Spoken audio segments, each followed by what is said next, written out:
Hello, welcome back to Lalitha's kitchen. ఈరోజు నేను చిట్టి ముత్యాలతో బిర్యానీ చేస్తున్నా. ఆల్రెడీ నేను మన ఛానల్లో అది ఉంటుంది, కానీ ఈరోజు కొద్దిగా డిఫరెంట్గా చేద్దాం అనుకుంటున్నాను అనమాట. రాజుల పలావ్ అని చెప్పి డిఫరెంట్గా చేస్తున్నాను. యాక్చువల్గా నేను వైజాగ్ నుంచి, మేము వైజాగ్లో ఉండేటప్పుడు అసలు యాక్చువల్గా మాకు తెలియదు వైజాగ్లో రాజుల పలావ్ చాలా ఫేమస్ అని చెప్పి. సో అప్పట్లో అసలు బయటకు వెళ్ళి ఇలా తినాలి అట్లా అంత ఉండేది కాదు. బయట తింటాము అని ఎప్పుడో నాకు గుర్తుండి, ఎప్పుడన్నా ఒకసారి వైజాగ్ వెళ్ళినప్పుడు దసపల్లలో ఎప్పుడో మా మా నాన్నగారు తీసుకెళ్ళారు ఒకసారి, అంతే. మేము రెస్టారెంట్కి వెళ్ళి తినడం అనేది అప్పుడు ఆ కల్చర్లో లేదు, టు బీ ఫ్రాంక్. తర్వాత ఎప్పుడైనా మా నాన్నగారు వెళ్ళినప్పుడు నెల్లూరు మెస్లో బాగుండేదని చెప్పేవాళ్ళు అనమాట. బట్ ఆ మెస్సెస్కి మమ్మల్ని ఎప్పుడూ తీసుకెళ్లేవాళ్ళు కాదు. సో అసలు నిజంగా నాకు తెలీదు మేము వైజాగ్లో ఉండేటప్పుడు. తర్వాత మ్యారేజ్ అయినాక హైదరాబాద్ మూవ్ అయిన తర్వాత హైదరాబాద్ బిర్యానీ ఫస్ట్లో చాలా చాలా ఇబ్బందిగా ఉండేది. హైదరాబాద్ బిర్యానీ తినాలంటే, ఎందుకంటే అది డ్రైగా అనిపించేది, బట్ స్లోగా అలవాటు అయిపోయింది. So Bawarchi is like top most అనమాట. ఈవెన్ టిల్ టుడే మేము ఎప్పుడైనా ఇండియా వెళ్ళినా కానీ బావర్చినే. తర్వాత కొద్ది రోజుల తర్వాత బహార్ డబుల్ మసాలాతో చాలా బాగుండేది. సో స్లోగా శ్రీకన్య వచ్చింది. అరౌండ్ 2005-2004లో శ్రీకన్య స్టార్ట్ చేసాము. ఇంకా Srikanya is my last restaurant in Hyderabad. ఇంకా మూవ్ అయిపోయిన తర్వాత ఇంకా లేదు. ఇప్పుడు ఎక్కడ చూసినా రాజుగారి బిర్యానీ, రాజుగారి పలావ్ అంటుంటే అసలు ఏంటా అని చెప్పి నేను సర్చ్ కొడితే ఈలోపు నాకు తెలిసిన ఒక ఫ్రెండ్, తను భీమవరం అనమాట, తను రెసిపీ చెప్పారనమాట. సో ఆ రెసిపీని ఫాలో అవుతూ ఈరోజు చేస్తున్నాను. సో దీనికి ముఖ్యమైన ఇంగ్రీడియంట్ చిట్టి ముత్యాల బియ్యం. చూడండి, చిట్టి ముత్యాలు అంటే మన బాస్మతి లాగా ఉండవు, చాలా చిన్నగా ఉంటాయి అన్నమాట. చిన్నగా ఉంటాయి, చాలా క్లీన్గా ఉంటాయి కూడా. రైస్ చూస్తే కూడా మీకు అసలు ఎక్కడ పొడి రావడం కానీ ఏం లేదు అసలు. సో చాలా నీట్గా చాలా బాగున్నాయి. చూడండి, చూస్తే కూడా మంచి స్మెల్ వస్తుంది. చిట్టి ముత్యాలు చాలా మంచి అరోమేటిక్ స్మెల్ వస్తుంది అనమాట. సో దీనికి ప్రిపరేషన్ ఏంటంటే, ముందు రైస్ని ప్రిపేర్ చేసుకోవాలి. సో దానికి ఏంటంటే, ఈ చిట్టి ముత్యాల బిర్యానీకి పులావ్కి మనము రైస్ని కడగక్కర్లేదండి బేసికల్గా. సో ఓకే, ఇలాగే ఉంచేసేయాలి. సో దీంట్లో ఒక స్పూన్ పసుపు, ఓకే, ఇంకా రైస్ని ఫ్లేవర్ఫుల్ చేయాలన్నమాట. తర్వాత ఒక స్పూను కారం, రైస్కి కారం పట్టించేసేయాలి. Okay, it sounds crazy, but believe me, it will make wonders. And ఈ రైస్కి సరిపడా సాల్ట్, ఓకే, ఒక 1.5 స్పూన్ సాల్ట్ వేసుకుంటున్నాను. మీ టేస్ట్కి తగ్గట్టు సాల్ట్ వేసుకోండి. అనదర్ మెయిన్ ఇంగ్రీడియంట్ ఏంటంటే గీ. ఓకే, మీరు ఏ గీ ఉన్నా వేసుకోవచ్చు. తను నాకు చెప్పింది ఆవు నెయ్యి. సో ఇక్కడ నా దగ్గర ఉన్న ఆవు నెయ్యి వేస్తున్నాను. కొద్దిగా వేసుకోండి, మళ్ళీ పోపులో వేసుకోవాలి, అందుకనే మిగతా కొద్ది పక్కన పెట్టుకున్నాను. సో ఇది బాగా రైస్కి పట్టించేసేయాలి. ఓకే, ఇలా పెట్టుకొని, అంటే కొద్దిగా రైస్ ఇప్పుడు గట్టిగానే ఉంటుంది కాబట్టి మంచి చేతితో బాగా కలిపేసేస్తే ప్రతి బియ్యం గింజకి మన కారము, ఉప్పు అన్నీ అతుక్కోవాలన్నమాట. ఈ నెయ్యి కూడా పెట్టుకుంటే రైస్ బాగా నెయ్యితో అసలు ఇంకా అదొక వేరే లెవెల్. అట్లా నెయ్యితో రైస్ బాగా మసాజ్ అయిపోతుంది. ఓకే, యాక్చువల్గా ఇంకా కారం వేసుకోవచ్చండి ఇఫ్ యూ వాంట్, బట్ మా ఇంట్లో వాళ్ళకి భయం వేసిపోతుంది కారం అంటే బిర్యానీని అలా చూడాలంటే వాళ్ళకి భయపడుతున్నారు అనమాట. అందుకనే నేను ఎక్కువ కారం వేయట్లేదు. But I hope this will be fine. Okay, so ఇట్లాగా బాగా చూసారా, మంచిగా నెయ్యి పట్టిన బియ్యం ఎట్లా అయిపోయిందో. ఇది ఒక ఫస్ట్ ప్రిపరేషన్. ఓకే, ఇప్పుడు మనము చికెన్కి కొద్ది ఉప్పు వేసుకున్నాను. ఈ చికెన్లోకి ఏంటంటే ఈ మసాలాలు ప్రిపేర్ చేసి పెట్టుకున్నాను.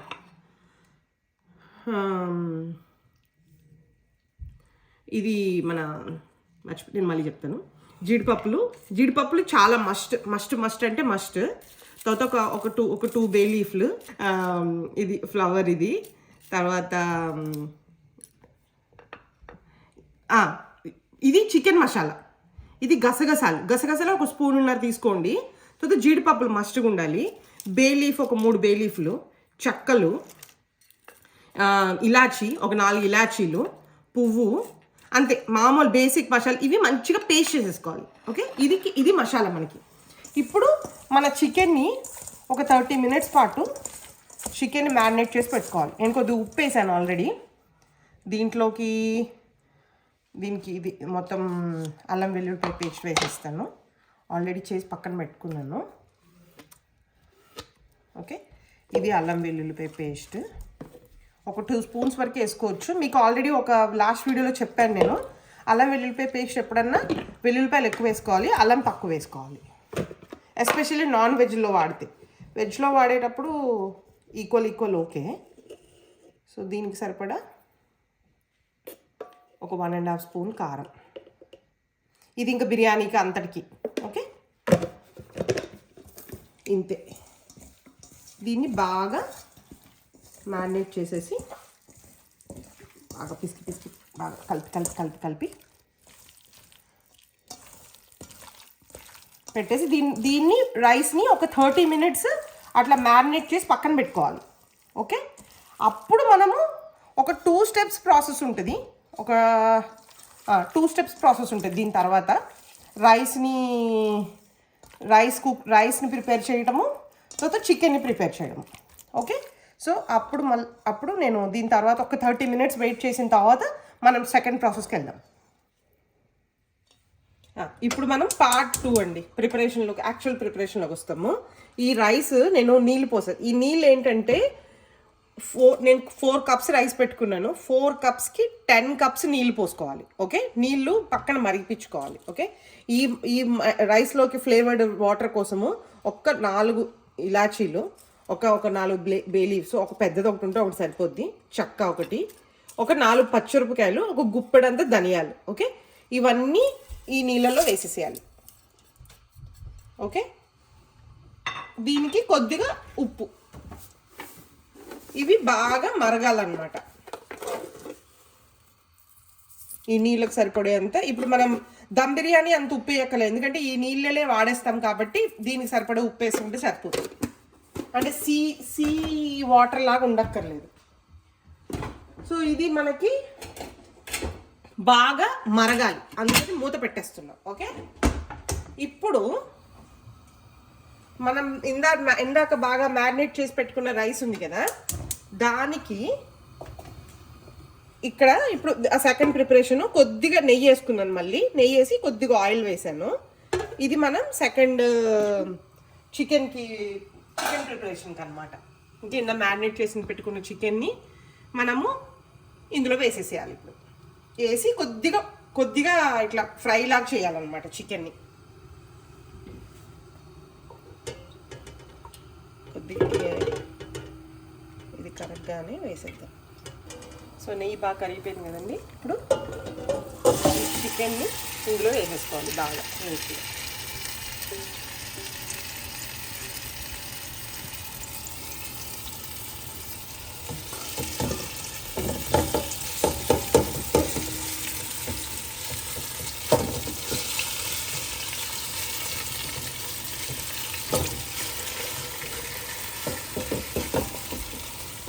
జస్ట్ ఉప్పు కారం పెట్టుకున్న చికెనే ఇదంతా. ఉప్పు కారం అల్లం వెల్లుల్లి పేస్ట్. ఓకే, ఇది బాగా మరగాలి, బాగా ఫ్రై అవ్వాలన్నమాట. ఒక్కసారి చికెన్ ఎట్లా కుక్ అవుతుందో చూసుకున్నాము.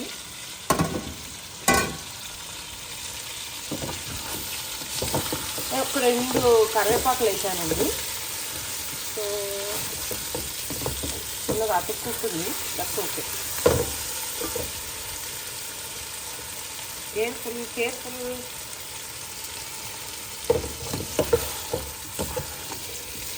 సో జస్ట్ ఒక 22 కొద్దిగా చికెన్లో పచ్చివాసన పోయే వరకు మనం ఉడికించుకోవాలన్నమాట.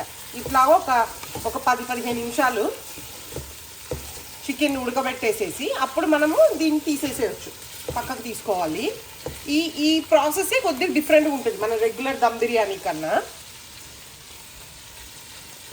ఓకే, సో మళ్ళీ మూత పెట్టేసి మళ్ళీ ఒక 10 నిమిషాల తర్వాత మళ్ళీ చూపిస్తా. ఈలోపు వాటర్ చూసుకున్నారు కదా, వాటర్ మంచిగా బాయిల్ అవుతుంది మసాలాల్లో. బాగా మరగాలి, పైకి కిందకి అంత బాగా మరిగితే అప్పుడు ఈ మనం వేసుకున్న మసాలాల్లో ఉన్న స్పైసెస్ అంతా కింద కలుతుంది అనమాట.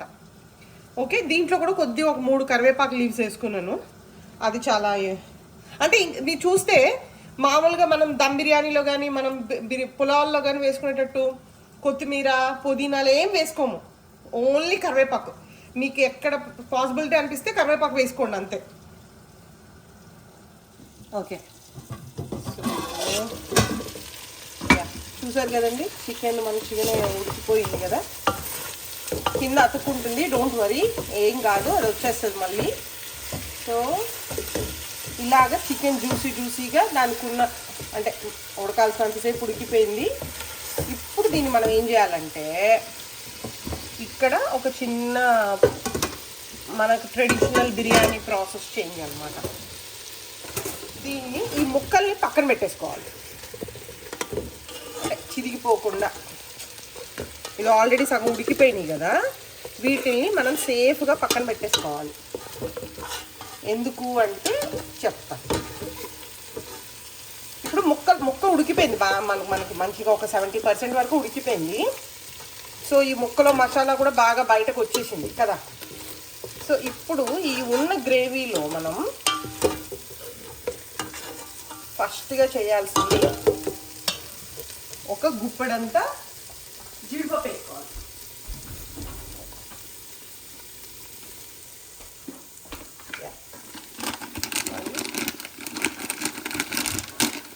ఒక గుప్పెడంతా జీడిపప్పు కొద్ది ఫ్రై వేసుకోండి.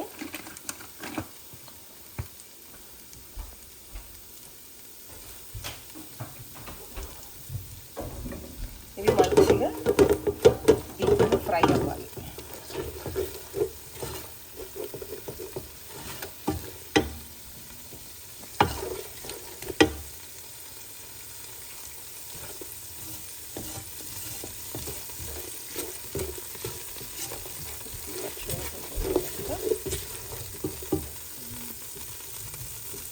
ఇదే మనకి కొద్దిగా మన రెగ్యులర్ బిర్యానీల్లో ఈ ప్రాసెస్సే డిఫరెంట్. మీరు రైస్ని చేసుకోవడం ఇదంతా కొద్దిగా డిఫరెంట్గా ఉంటుంది అనమాట. సో అందుకే మీరు మన ట్రెడిషనల్ బిర్యానీ, ట్రెడిషనల్ పలావు దాన్ని అంతా ఒక నిమిషం మర్చిపోండి. సో ఇప్పుడు దీంట్లో ఒక కర్రీకి స్లైస్గా కట్ చేసుకుంటాం కదా, అలా స్లైస్డ్ ఆనియన్స్. ఓకే, ఇలాగా దీని ఇలా అంటే మనకి మంచిగా విడివిడిగా వచ్చేస్తాయి. ఒక పెద్ద ఆనియన్ కట్ చేస్తున్నాను, ఒక ఆనియన్ కట్ చేస్తున్నాను, కొద్దిగా పెద్దగానే ఉంటుంది. సో అది. సో ఇప్పుడు దీనికి దాన్ని మనం కొద్దిగా బాగా అంటే గోల్డెన్ కలర్ అట్లా ఏం రావక్కర్లేదు. సో అనదర్ మోస్ట్ ఇంగ్రీడియంట్స్ ఎండుమిరపకాయలు. ఈ ఎండుమిరపకాయలు అనేవి చాలా ఫ్రీక్వెంట్గా కనబడుతున్నాయి మీకు చూస్తే. ఇందాక వాటర్లో వేసుకున్నాము, ఇప్పుడు దీంట్లో కూడా వేయాలన్నమాట. ఇదే చిన్న డిఫరెన్స్. ఇంకోటి, మనం ఎక్కడ పచ్చిమిరపకాయలు వాడము, ఇంకా ఓన్లీ ఎండుమిరపకాయలే. సో చూసుకొని మీకు టేస్ట్ తగ్గట్టు, మీరు వేసుకున్న కారానికి తగ్గట్టుగా మీరు మిరపకాయలు పోపులో వేసుకున్నట్టు వేసుకోండి. ఓకే, సో ఇప్పుడు ఈ ఆనియన్స్ బాగా కొద్దిగా ఆరెంజిష్ కలర్లోగా ఫ్రై అయిపోవాలన్నమాట. ఓకే, సో ఓకే ఇలా వచ్చిందండి. మన ఆనియన్స్ అన్నీ బాగానే అయిపోయాయి. ఇప్పుడు అనదర్ మోస్ట్ ఇంగ్రీడియంట్ ఏంటంటే ఇది ప్రాసెస్దే. కొద్ది కష్టపడితే మంచి టేస్టీ ఎమ్మి బిర్యానీ పులావ్ వస్తుంది.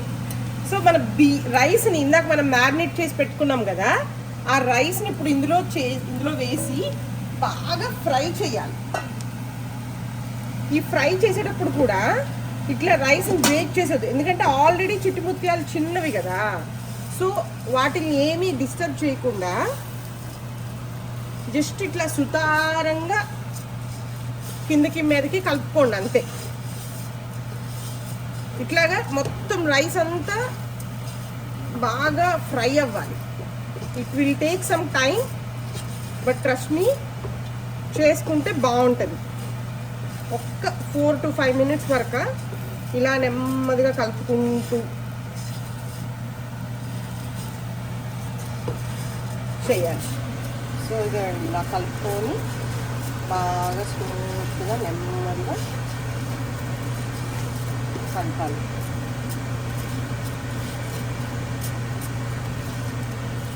ఓకే, ఇప్పుడు మనము రైస్ చూద్దామండి. సో మంచిగా వేగిపోయింది, చూసారు మీరు? రైస్ అంతా తెల్ల తెల్లగా వచ్చింది కదా, అంటే వేగింది బాగా. ఓకే, ప్రతి దానికి ఆ పోపు పట్టింది రైస్కి. ఓకే, ఇప్పుడు మనం ఏం చేయాలంటే, మనం ఇందాక కుక్ చేసుకుంటున్నాం కదా, వాటర్ని బాయిల్ చేస్తున్నాం, ఆ వాటర్ని దీంట్లో ఫిల్టర్ లాగా వేసేసేయాలి. సో ఇలాగా మనము ఇంకా చెత్త మసాలాలు అవన్నీ ఆల్రెడీ బాగానే వచ్చేసినాయి కాబట్టి వాటిని మనం ఫిల్టర్ అవుట్ చేసేయచ్చు. ఇంకా అవేం మనకి ఇందులో పడక్కర్లే. ఓకే, ఇప్పుడు మనము కలుపుకునేటప్పుడు జాగ్రత్తగా కలుపుకోవాలి, ఎందుకంటే ఇప్పుడు ఉడికే దగ్గర వచ్చింది కదా, ఇది బ్రేక్ అయిపోయే ఛాన్సెస్ ఉంటాయి అన్నమాట. సో ఇప్పుడు ఇలాగా రైస్ నెమ్మదిగా కొద్దిగా కేర్ఫుల్గా కలుపుకోవాలి.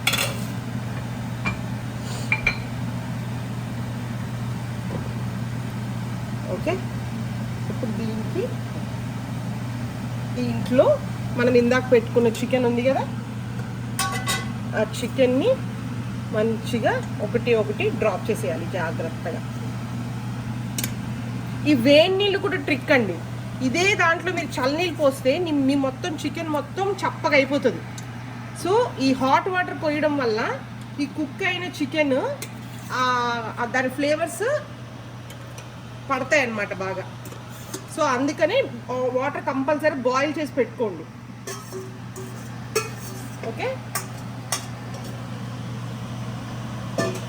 ఇప్పుడు మీకు ఇంకో క్వశ్చన్ ఉండొచ్చు, మనం కష్టపడి ప్రిపేర్ చేస్తాం కదా మసాలా, ఇది ఇట్లా సేఫ్గా ల్యాండ్ చేసేయాలి ఇంట్లో. ఇట్లాగా మొత్తం మసాలాన్ని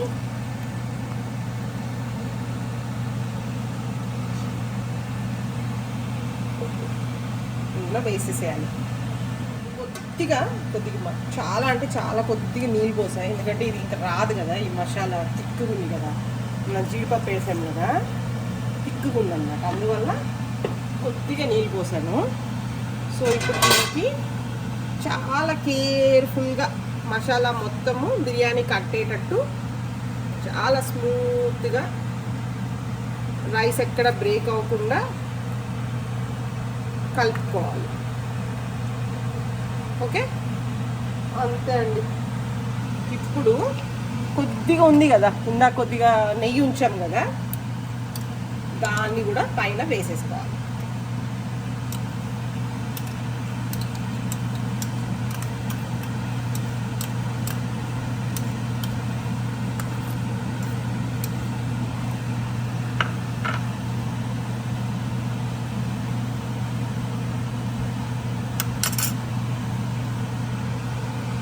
ఇప్పుడు దీన్ని మీడియంలో పెట్టేసుకొని మూత పెట్టేసి అట్లా ఒక 20 మినిట్స్ వరకు వదిలిపెట్టేసేయాలి. ఓకే, నేను ఒక 5 మినిట్స్ హైలో ఉంచానండి ఆ వాటరు. ఇప్పుడు నేను దమ్కి మార్చేసాను. 2 రీజన్స్ ఉన్నాయి ఎందుకు మార్చానంటే, ఫస్ట్ థింగ్ ఏంటంటే మనకి కింద అతుక్కుంది కదా, సో మనకి డైరెక్ట్ స్టవ్ కన్నా ఇండైరెక్ట్ స్టవ్లోకి వెళ్ళిపోవడం బెటర్. సో దానివల్ల ప్లస్ ఎప్పుడైనా దమ్ ఏం చేస్తుంది అంటే మీకు ఆవిరి బయట పోకుండా ఒక లో ఫ్లేమ్లో కుక్ చేస్తుంది ఫుడ్ని. దమ్ అనేది ఏదో దమ్ బిర్యానీ అనే కాదు, దేనికన్నా ఇట్లా పెట్టుకోవచ్చు, ఇండైరెక్ట్ కుకింగ్ దేనికన్నా పెట్టుకోవచ్చు. సో నేను దానికోసమని మార్చేసా. నేను ఇలాగ ఒక 20 మినిట్స్ ఉంచుతానండి, 20-25 మినిట్స్ ఉంచి మీడియంలో, తర్వాత ఒక 20 మినిట్స్ స్టవ్ ఆఫ్ చేసి ఉంచిన తర్వాత అప్పుడు తీస్తా. ఓకే, అరౌండ్ 40 మినిట్స్ తర్వాత మళ్ళీ మనం వద్దాం. సో నేను 20 మినిట్స్ ఆన్లో ఉంచాను, ఒక 20 మినిట్స్ ఆఫ్ చేసేసాను. ఇప్పుడు ఓపెన్ చేసి చూద్దాము.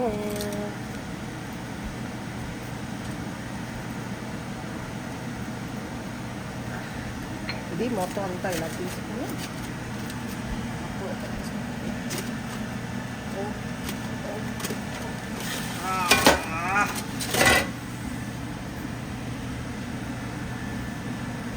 యమ్మీ యమ్మీ రాజుగారి పులావ్ రెడీ. జాగ్రత్తగా తీసుకోవటం మంచిది, ఎందుకంటే రైస్ బ్రేక్ అయిపోతుందేమో అని భయం. చూసారా, ఇదిగోండి రాజుగారి పలావ్ రెడీ. సో ఇది నేను ఎప్పుడు చెప్పా కదా, నేను ఎప్పుడు వైజాగ్లో ఉన్న రాజుగారి పలావ్ తినలేదు. తర్వాత 2-3 సార్లు వెళ్ళాను కానీ ఎప్పుడు కుదరలేదు, ఎందుకంటే మా వాళ్ళ చేతిలో ఉంటుంది అక్కడ ప్రిపరేషన్ అంతా. సో వాళ్ళు ఎప్పుడు దాన్ని ప్రిఫర్ చేయలేదు. బట్ మీరు ఎప్పుడన్నా వెళ్ళుంటే, మీరు తినుంటే, ఇలా చేసిన తర్వాత ఈ రెసిపీకి అది మ్యాచ్ అయిందో లేదో చెప్పండి. చేంజెస్ ఎవరు చేసి నేను నెక్స్ట్ టైం వెళ్ళినప్పుడు కంపల్సరీ వెళ్తా. Have fun with your family, enjoy the recipe. Thank you.